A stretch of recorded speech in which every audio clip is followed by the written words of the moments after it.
I'm Aimee Sanderson and I work for Vision Australia. I'm their e-communications manager. This incorporates their websites, their social media presence, and basically anything online. We've found we have the biggest impact and reach when we use a heart, head and hand approach. This means that we tend to get our messages out there by really tapping into people's heartstrings and what's important to them.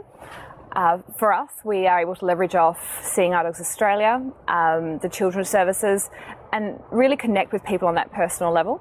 Once we kind of have that heart connection, we're able to then start talking about the more important issues because they have context and they connect with people.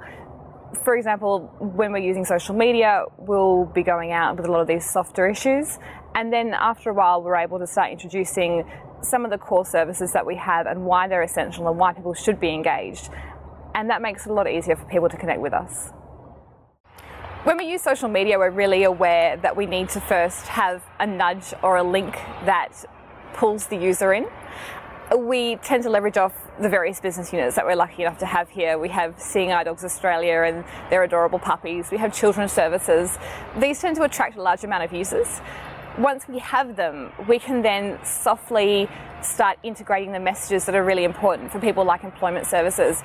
Going out and just publishing messages that are strong and heavy and just advertising jobs, we find tends to put the user off.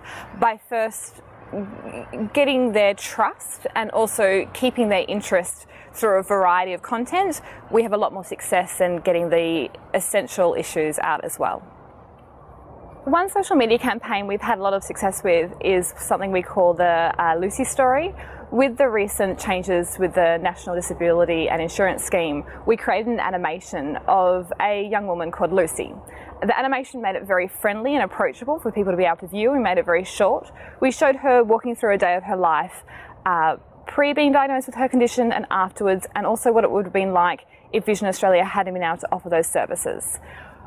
Once we had that level of connection, we were then able to start making the links back to things like employment services. We showed her in her workplace with assistive technology and without assistive technology.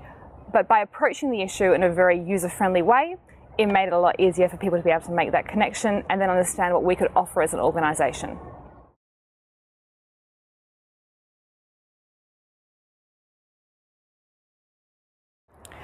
Vision Australia's old website was very departmental based, and although functional, it meant that the user needed to come along and need to already know where they were going before they could find the information.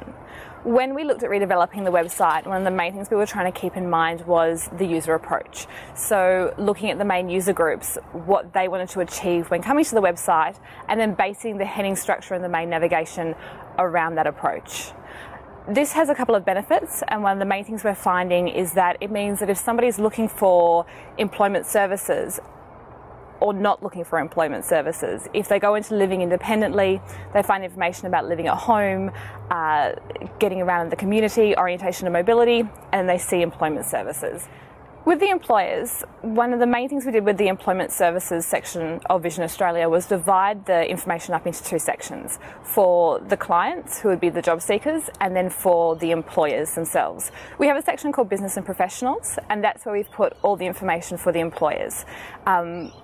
It has the benefit of, if we have people in there looking at web accessibility, print accessibility, we have a section for healthcare professionals. They can then see that we also offer employment services, which they might not have thought of before.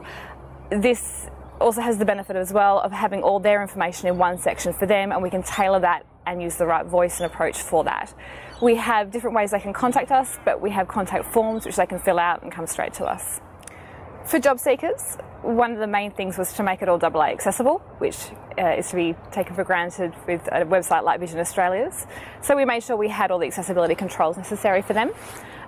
Content-wise, we were covering basics like how to conduct interviews, what you would be needing to apply for jobs, the assistance that we can provide, and then going right through to, once you've secured a position, the different assistive technology needs that you may then require once you have that position. We try and make it as easy as possible for people and also just let them know that we are here and we can help.